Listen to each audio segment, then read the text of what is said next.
It's Friday. I promise you all a quick little blurb every Friday. So happy Friday. I hope that everyone had an amazing week and they are looking forward to their weekend. I wanted to hop in today and talk about support. What does support look like? How do you want to receive the support? How you can support others? And how to avoid the pitfalls of supporting others. Oh, hi, Ashley. How do you avoid the pitfalls of supporting others and enabling others?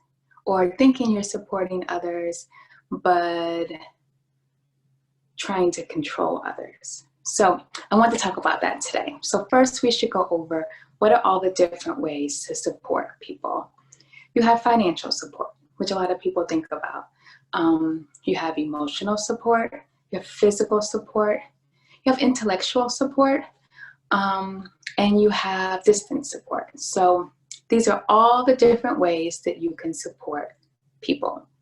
Now, it's important to know that everyone doesn't receive or give support in the right way. I don't know, it's been around for a long time, but I don't know if you all are familiar with the 5 love languages. The way that people like to receive support and give support is quite similar to that. So the first thing I would recommend if you want to support each other or someone that you care about is first find out how do they like to be supported. I think that's important. Because if you're supporting people in the way that you would like to receive support, that doesn't necessarily mean that they will receive it as support. So the first key into supporting someone is asking them how they want to be supported. How do you prefer to be supported? Acknowledge that you see that they're having an issue with something and say, how can I be of assistance to you? Maybe that assistance would be just quality time. Let's go out and take a walk. Or maybe people prefer a hug, a physical support. So if it's someone that you already lives in your home and you're not socially distancing from, physical touch can be a type of support that you can give. Some people enjoy words of affirmations. So hang in there, you got this, I know things are tough, this doesn't define you. Words of affirmation can be a type of support. In some situations, people need financial support. So if it works out for you and your budgets and your boundaries, you can say, hey, I noticed that you're having a difficult time with this and things are uncomfortable. I would like to gift this to you, giving financial support. So these are some ways, just some examples of what support may look like.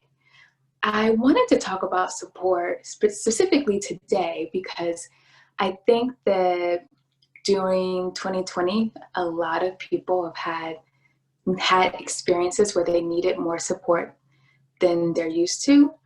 And being from a Western society, asking for help is not always easy. And so we're kind of brought up to do this on your own. Don't reach out for help. If you reach out for help, it's a sign of weakness. And 2020, if it hasn't taught us anything else, is we need each other.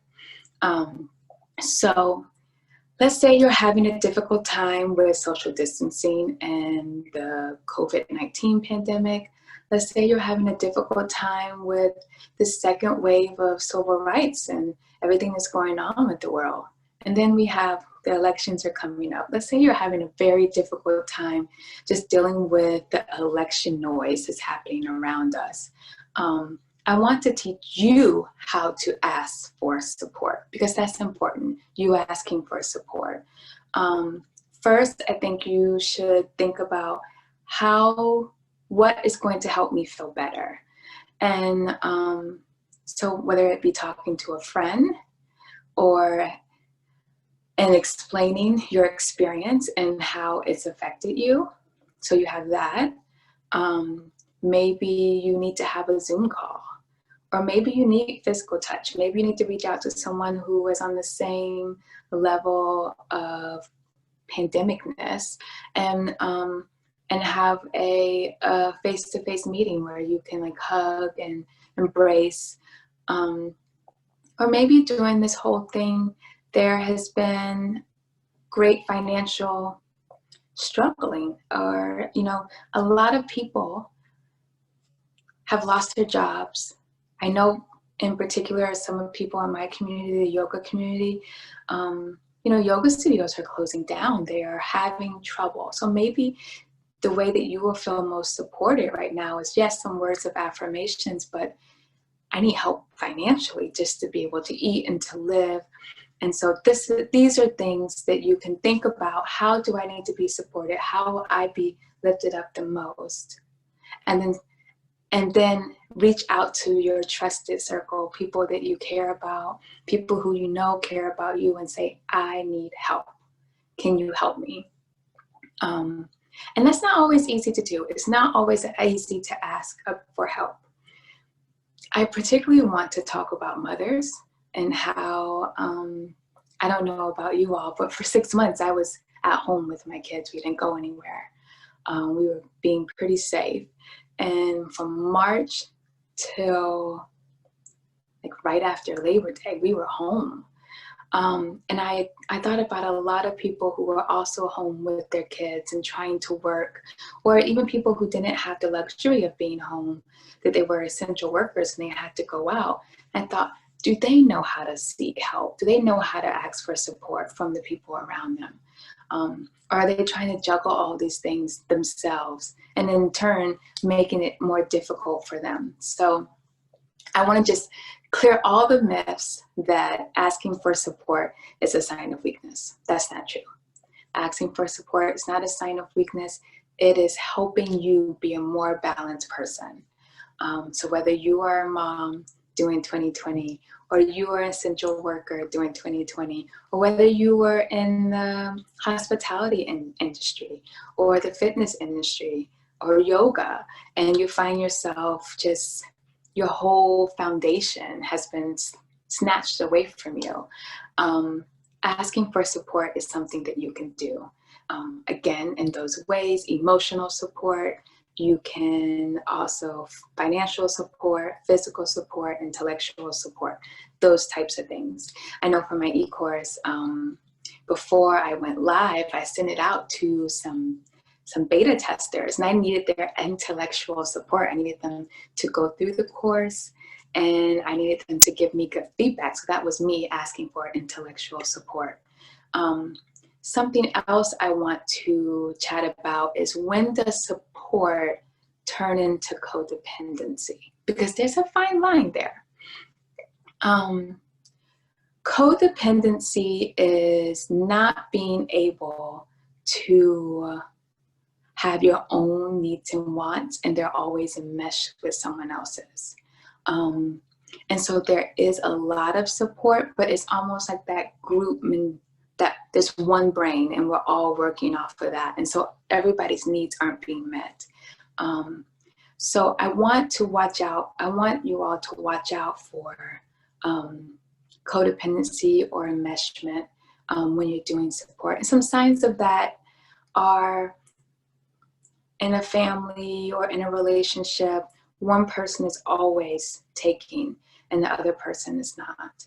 The other person doesn't have an opportunity to have their own needs and wants, and all the energy is going to that one person.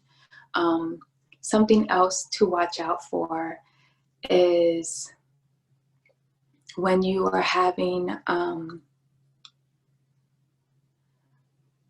one person always reaching out for support, and when you ask for support, it's seen as you being selfish, or seen as you not being able to stand on your own 2 feet.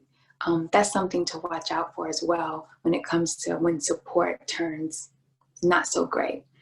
But you also find sometimes, and this is sometimes in a parent-child type of situation, or sometimes it happens with friends too, like a friend that seems to be more established and where they are in life, more stability.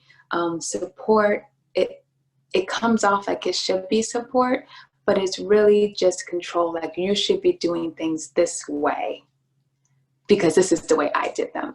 And that's not necessarily so much support as it is a little bit judgmental and like worry and control. So I want you to watch out for that as well. Are you truly supporting someone in the way that they want to be supported, or are you trying to make them do things the way you did them because it's worked out for you? So that's something that I want you to be aware of and to watch out for. So I think that is kind of all I wanted to say today. There are many types of support. You should know how you want to be supported. And it's okay to ask for support. And as you are trying to support others, you should first ask them how they want to be supported. That's key. Don't just go in and start doing stuff if you don't know. Now, I have close friends that know how I want to be supported. They don't have to ask me anymore. So once it's there, it's there. But in the beginning, if you don't have a good relationship with someone yet, or you haven't had this kind of conversation, maybe don't show up and just start cleaning someone's house when they really just need someone to listen and hold space for them. So first, ask how they want to be supported, know how you want to be supported, and watch out for those things that look like support but are really enmeshment or control or worry. And I think this lesson is very important, like I said, in 2020, because we've all needed a bit more support. So that is my Friday blurb for you. I hope that everyone's enjoying their Friday and they have fun plans or relaxing plans for the weekend. And I will pop back in next Friday. Again, my name is Brittany Carter. Just in case you don't know, I'm a licensed mental health counselor and trauma-informed yoga instructor in the Central Florida area. You can find all of my information on my website. The link is in the bio.